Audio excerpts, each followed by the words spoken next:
सह्याद्रीच्या कुशीत वसलेलं आणि पर्यटकांचं नंदनवन असलेलं महाबळेश्वर शहर आता काट टाकत आहे.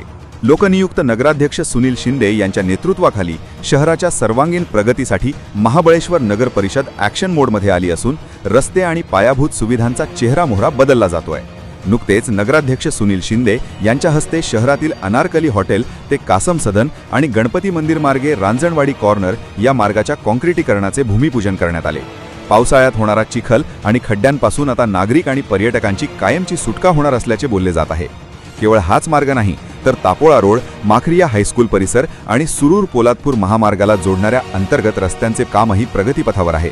महाबळेश्वर हे जागतिक दर्जाचे पर्यटन स्थळ असल्याने इथली वाहतूक व्यवस्था दर्जेदार असावी यावर नगराध्यक्षांचा विशेष कटाक्ष.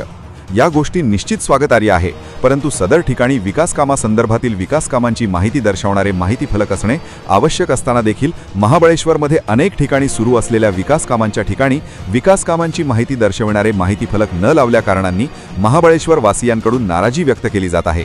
या विकास कामांच्या प्रवासात मुख्याधिकारी योगेश पाटील यांच्यासह नगरसेवक रोहित ढेबे, संजय जंगम, संतोष आखाडे, अफजल सुतार आणि इतर सर्व सन्माननीय पदाधिकारी तसेच स्थानिक नागरिक मोठ्या उत्साहाने सहभागी होत आहेत.